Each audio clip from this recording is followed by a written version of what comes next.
Mon béguin d'enfance, qui m'avait rejeté, déclare soudainement vouloir être avec moi. Je n'avais jamais vraiment oublié Claire. Dans le petit village de Provence où nous avions grandi, elle était le centre de toutes les attentions. Ses rires résonnaient dans la cour de l'école comme une chanson que je n'ai jamais pu me sortir de la tête. À l'époque, j'étais ce garçon discret, toujours un peu en retrait, celui qu'on remarque seulement quand il trébuche. Elle, au contraire, semblait briller d'une lumière que personne n'osait approcher. Je lui avais un jour offert une rose, cueillie dans le jardin de ma mère. Elle m'avait souri avec douceur avant de me dire que son cœur appartenait déjà à quelqu'un d'autre. J'avais encaissé le refus avec la dignité maladroite d'un enfant, mais ce moment avait laissé en moi une trace plus profonde que je ne l'aurais cru. Les années ont passé. J'ai quitté le village, fait mes études à Lyon, puis trouvé un poste stable dans une agence d'architecture à Marseille.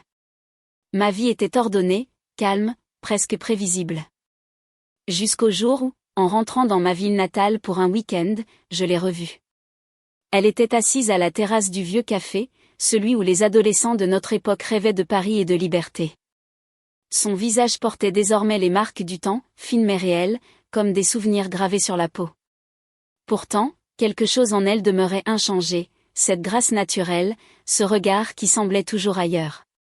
Elle m'a reconnu, a souri, et c'est à ce moment-là que tout a basculé. Plus tard, j'ai appris qu'elle avait divorcé, qu'elle vivait seule à Avignon, qu'elle peignait pour passer le temps. Elle m'a écrit, d'abord par curiosité, puis avec des mots plus personnels, comme si elle voulait rattraper quelque chose perdu depuis longtemps. Un jour, dans une lettre, elle a confessé qu'elle avait souvent repensé à moi, qu'elle regrettait de m'avoir rejetée.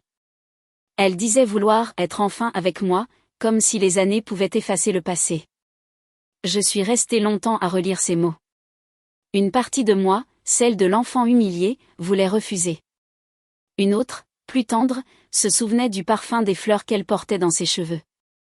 Je me suis demandé si l'amour pouvait renaître d'un souvenir, ou s'il ne s'agissait que d'une illusion née de la solitude. Je ne lui ai jamais répondu. Je garde sa lettre dans un tiroir, entre des dessins d'enfance et des photos jaunies. Parfois, quand la nuit est calme, je la relis, et je me demande ce qu'il serait advenu si j'avais dit oui. Peut-être que certaines histoires ne sont pas faites pour être vécues, mais seulement pour être rêvées.